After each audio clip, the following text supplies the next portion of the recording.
冰箱里放一个口罩，作用太厉害了，一年还能省下不少电费。学会你也赶紧试试吧。冰箱给我们生活带来了非常多的方便，像我们平时买的蔬菜了、水果了，能让水果跟蔬菜保存的时间会更长。再就是我们平时的剩饭剩菜，如果没有冰箱，放一晚上就坏了。有冰箱的情况下，能放个2-3天没有问题。冰箱带来方便的同时，也给我们带来了几样麻烦事。第一个麻烦事就是冰箱的异味非常大。冰箱用时间久了，我们放到冰箱里的水果了、蔬菜了，还有食物，放上几天就没有原来的味道，变得不好吃了，就是因为冰箱里的异味特别大，造成了冰箱串味儿。再就是第二个难题，很多人总说，为什么我家的冰箱到了夏季耗电就增高了呢？因为冰箱恒温室里温度非常低，我们室外的温度30多度，冰箱恒温室的温度2-3度才能保证食物的新鲜，不会变坏。再就是第三个难题，大家看一下，冰箱用上一段时间，冰箱里的水分特别大，如果我们放点干果了，很快就会变坏。这几个难题今天给大家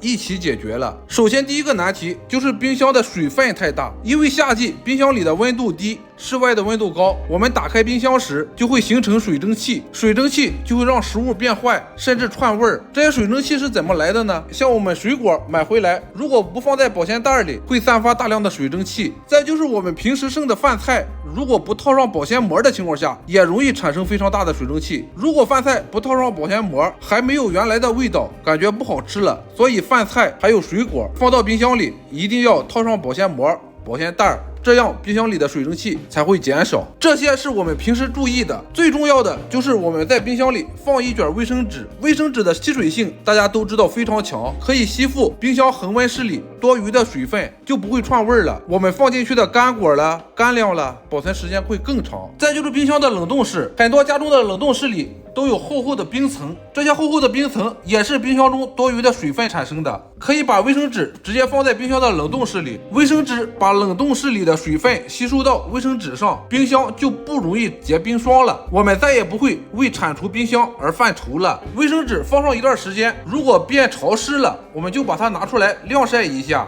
还可以放在冰箱里继续用。一卷卫生纸就可以解决冰箱结冰霜的问题。如果你家的冰箱也容易结冰霜的情况下，不妨放卷卫生纸试一下，效果非常不错。再就是第二个难题，冰箱的异味非常大，放进冰箱里的食物总变质，只需准备一个口罩就可以，把口罩的一端用剪刀剪开，口罩就形成一个网兜，在口罩里边倒入一点茶叶，茶叶可以放入新鲜的，也可以放入喝剩的茶叶末，都可以。倒入茶叶之后，就用剪下来的皮筋把茶叶包给捆扎一下，一个茶叶包就做好了。把做好的茶叶包放在冰箱的恒温室里，茶叶去异味的能力特别强，茶叶不仅可以去除异味，还可以吸收冰箱里的多余的水分，可以让我们冰箱整个夏季都不会有异味。茶叶包还有卫生纸1个星期左右放到室外晾晒一下，让茶叶跟卫生纸保持干燥，冰箱里整个夏季都不会有异味。虽然方法比较好用，为了大家的健康，冰箱一定要定期清理，才能保证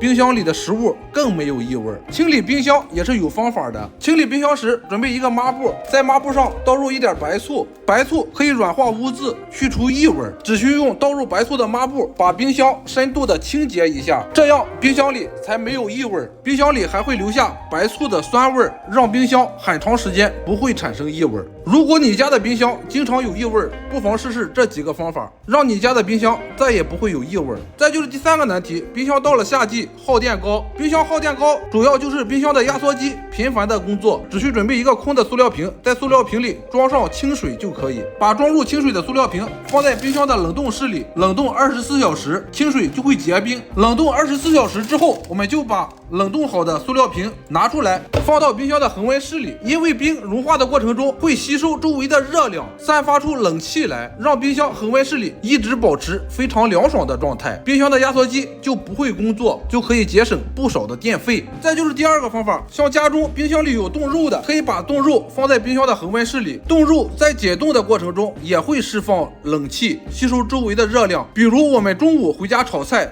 早上就把冻肉放在冰箱的恒温室里，让冰箱保持恒温的状态，冰箱的压缩机也不会工作。中午回到家炒菜时，肉已经解冻好了，切起来还非常的方便，省去了我们解冻肉的时间。等我们炒菜时把肉切完之后，再把把肉放到冰箱的冷冻室里冷冻，每天循环着来，既为冰箱省了电，还为我们解冻肉节省了不少的时间。大家还知道冰箱去异味有什么好的方法吗？都可以在评论区留下你的评论，来帮助更多的人。